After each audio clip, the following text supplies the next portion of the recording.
मौत को समझा है गाफिल इख्तितामे जिंदगी, मौत को समझा है गाफिल इख्तितामे जिंदगी। दर हकीकत मौत तेरी इब्तिदाए जिंदगी। यहाँ हम सब मुसाफिर है, वही आखिर ठिकाना। कोई आगे रवाना है, कोई पीछे रवाना। आयत हम मिस्ल बुलबुल शायर गुलशाख के लिए, बुलबुली तुम बागबानो, बुलबुली तुम बागबानो, मैं तो अपना घर चले। যদি কোনো ব্যক্তি চায় সে অযোগ্য অথর্ব, ঠিক কিনা? সবাই বলেন। ভয় ভয় লাগতেছে নাকি? ভয় পাওয়ার আর কিছু নেই, আমরা জানি। আগে জানতাম না আপনাদের দৌড় কত দূর, ঠিক কিনা? কিন্তু বাংলার জনগণ জেনে ফেলেছে আপনাদের দৌড় কত দূর। অনেক কিছু মনে করতেন, অন্ধ, গর্তের ভিতরে কোনো কেউটো সাপ, কেউটো সাপ, সব কি সাপ? মেটে সাপ, ঠিক কিনা? অতএব আর ভয় করার কোনো সুযোগ। যারা এই অনুষ্ঠান করে তাদেরকে যদি আমরা প্রত্যাখ্যান না করি, যারা এই ধরনের প্রোগ্রামের আয়োজন করে, গান বাজনা সহকারে অশ্লীল বিনোদন চিত্রের আয়োজন করে, এদেরকে যদি আমরা প্রতিহত না করি, প্রত্যাখ্যান না করি, আবার এদেশে নতুন ফেসিবাদের জন্ম দিবে এই সমস্ত। যদি কোনো রাজনৈতিক দল হয় সেই দলকে আমরা প্রত্যাখ্যান করি, যদি কোনো সামাজিক সংগঠন হয় সেই সংগঠনকে আমরা প্রত্যাখ্যান করি, যারা আমার সন্তানের চরিত্রকে নষ্ট করতে চায়। গতকাল রূপসা যাচ্ছিলাম, একটা মাসিক ইস্তেমার একটা মাহফিলের প্রোগ্রাম, ওই মোকামপুর প্রোগ্রামটা ছিল স্কুলের পক্ষ থেকে পুনর্মিলনী অনুষ্ঠান। খোঁজ নিয়ে দেখেন, মোকামপুর বেশি দূর না, মোকামপুর স্কুলের প্রোগ্রাম পুনর্মিলনী অনুষ্ঠানের পরে সেখানে কনসার্ট হবে। এলাকার আপা আমার জনসাধারণ বলেছে, না আমরা আর কনসার্ট করব না। সেই স্টেজে সেই মাইকে নতুন করে ওয়াজ মাহফিল এবং ইসলামের সংস্কৃতি অনুষ্ঠান হয়েছে। অতএব মোকামপুরের মানুষ আমাদের ফকিরহাটের মানুষের থেকে উত্তম, ঠিক না? হয়নি? আমি সেখানে প্রধান অতিথি ছিলাম, 12:30টার সময় স্টেজ থেকে নামছি। তো যাই হোক, বলার উদ্দেশ্য, যাবার সময় দেখি এক জায়গায় ক্যারাম বোর্ড খেলতেছে, টুর্নামেন্ট। কয় দলের যেন? 20 দল মনে হয়, 20 দলের টুর্নামেন্ট। এটাও তো খুব ভালো জিনিস, আমার ছেলে মেয়েদের উপকার হচ্ছে না? ফকিরহাটের অনেক সন্তানরা সেখানে গেছে, রাত 12টা-1টার সময় ক্যারাম বোর্ড খেলে আসতেছে। ফেসিবাদ কিন্তু একদিনে জন্ম হয় না, ঠিক কিনা? ফেসিবাদ একদিনে জন্ম হয় না, তিলে তিলে জন্ম হয়। একবারে মানুষ খুন করতে পারে না। কচু গাছ কাটতে কাটতে এক সময় মানুষ কাটা শিখে যায়। অতএব আমার প্রাণ প্রিয় এলাকাবাসী, আমরা ফকিরহাটের প্রাণ কেন্দ্রে অবস্থান, আমাদের বসবাস, আমরা সিদ্ধান্ত নিতে হবে আমাদের ফকিরহাটকে আমরা পাপ মুক্ত রাখতে চাই। রাজি আছি আমরা সবাই? ফকিরহাটে কোনো পাপের কাজ চলবে না। যে কোনো আলেম, যে কোনো দিনদার কোনো পাপের বিরুদ্ধে আমাদের যখন ডাক দিবে, আমরা কে কে হাজির হব? দলমত নির্বিশেষে হাজির হব ইনশাআল্লাহ। হাত নামান ইনশাআল্লাহ। আজকে আসলে ইচ্ছা ছিল মুলগারে কারা প্রোগ্রাম করতেছে, যাবে এই মাহফিল এবং আমাদের একটা হাজি সম্মেলন ছিল।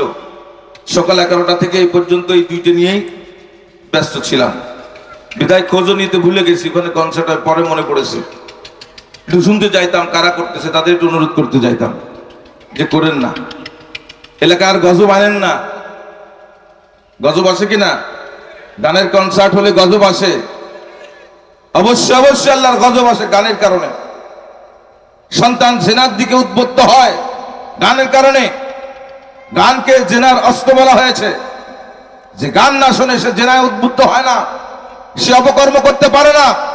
গান থেকে জেনার সূচনা হয়, এজন্য আমরা প্রত্যাখ্যান করি।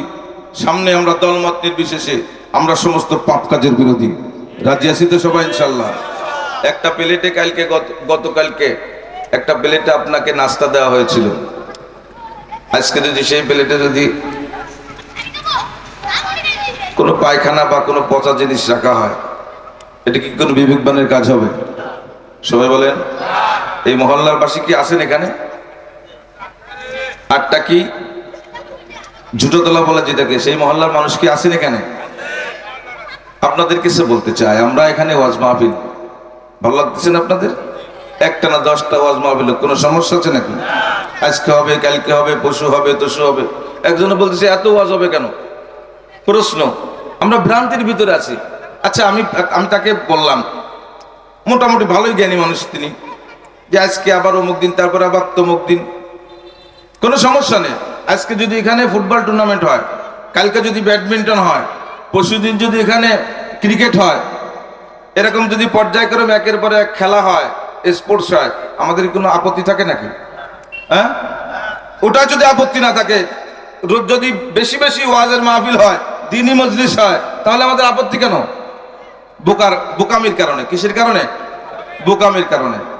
একবার না 100 বার হতে পারে, বাড়ি বাড়ি ওয়াজ হতে পারে, মসজিদে মসজিদে ওয়াজ হতে পারে, কোনো ক্ষতি নেই। বরং একটা দ্বীনি মজলিস যখন করা হয়, ফায়দা কি? এই মজলিসে যারা অংশগ্রহণ করেছেন, এখন আমাদেরকে আল্লাহর রহমতের ফেরেশতারা বেষ্টনী দিয়ে রেখেছেন। সুবহানাল্লাহ বলেন। তাদের পরিমাণ কত? এই জমিন থেকে আসমান, আসমান থেকে 7 তবক আসমান ভেদ করে আরশে আজিমের নিচ পর্যন্ত তাদের একেবারে সারিবদ্ধভাবে, কোনো জায়গা থেকে যেন শয়তান প্রবেশ না করতে পারে, কোনো জায়গা থেকে যেন গজব না আসতে পারে, আপনাকে আমাকে সিকিউরিটি দিয়ে রেখেছেন এই মুহূর্তে অসংখ্য ফেরেশতারা। আল্লাহ রাসূলের হাদিস। লাভ কি আপনার আমার? লাভ হচ্ছে আপনি আমি যখন সুবহানাল্লাহ বলেছি না, তখন ওই ফেরেশতারা আমরা যতবার সুবহানাল্লাহ বলবো, ওরাও ততবার আমাদের তা শুনে শুনে সুবহানাল্লাহ বলবে। আমরা আলহামদুলিল্লাহ বললে ওরাও আলহামদুলিল্লাহ বলবে। এরকম আমরা যতবার বলবো ওরাও বলতে থাকবে। আল্লাহ রাসূল বলেন, যেই উম্মত আমার দ্বীনি মজলিসে উপস্থিত হলো, উপস্থিত হওয়ার পরে এরকম সুবহানাল্লাহ আলহামদুলিল্লাহ বলল, ওরটা শুনে ফেরেশতা বলল, ওই ফেরেশতারা যত বলেছে, যত ফেরেশতারা বলেছে, সবার আমলনামায় যে নেকি হতে পারে, আমার একজন উম্মতের আমলনামায় আল্লাহ সেই নেকি দান করে দেয়। লাভ হয়েছে না লস হয়েছে? কোটি টাকার যে মূল্য বোঝে, কোটি কোটি টাকা যদি বেশি ইনকাম হয়ে যায়, কোনো আপত্তি থাকে নাকি? লাগতেছে না, আরো ইনকাম করতেছে, কোনো সমস্যা আছে? আমার সওয়াবের দরকার হবে কিনা? সওয়াবের দরকার হবে না? আমার যদি অসংখ্য সওয়াব থাকে, কোনো সমস্যা আছে নাকি? অসংখ্য সওয়াব, বিনা মানে আনলিমিটেড সওয়াব কামাই করার উত্তম একটা জায়গা হচ্ছে ওয়াজ মাহফিল। বলেন সুবহানাল্লাহ। আমাদের সওয়াব দরকার, যাদের সওয়াব দরকার না তারা এ কথা বলবে। খুশি তো আপনারা সবাই? আরো মাহফিল হবে, কোনো সমস্যা আছে? আমরা সবাই মাহফিলের সওয়াবের জন্য বসেছি নাকি বলেন? যারা আমরা কিচ্ছু বুঝবো না, আজকের কোনো কথা বুঝবো না, তার জন্য আল্লাহ কি ফায়দা রেখেছে জানেন? বাড়ি থেকে যখন রওনা দিয়েছেন, আসার সময় আপনার কদমের নিচে নূরের ফেরেশতারা তাদের পাখা আছে, সেই পাখাকে আপনাকে সংবর্ধনা দেওয়ার জন্য বিছিয়ে দিয়েছে। আজকে আপনি আমি যখন বাড়ি থেকে বের হয়ে এসেছিলাম, সমুদ্রের মাছ, গর্তের পিপিলিকা সহকারে আল্লাহর যত মাখলুক আছে সবাই আপনার আমার জন্য দোয়া করেছেন। কেন দোয়া করেছেন? দোয়াটা কেন করেছেন? কারণ আছেন একটা? খালি শুনলাম যে দোয়া করে, সবাই করে। আমাদের সব থেকে দূরে থাকে সমুদ্রের প্রাণী, সমুদ্রের মাছ, আমাদের অনেক আড়ালে থাকে গর্তের পিপিলিকা। এই দুই শ্রেণীর কথা আল্লাহর হাবিব সাল্লাল্লাহু আলাইহি ওয়াসাল্লাম হাদিসের ভিতরে উল্লেখ করে সবার কথা বুঝাইছে। আর যারা আছে, যাদেরকে আমরা সব এক মসজিদে, এক জায়নামাজে আমরা যেন একত্রিত থাকতে পারি, তাহলে উম্মতের জন্য বড় একটা হাতিয়ার হয়ে থাকতে পারবো ইনশাআল্লাহ।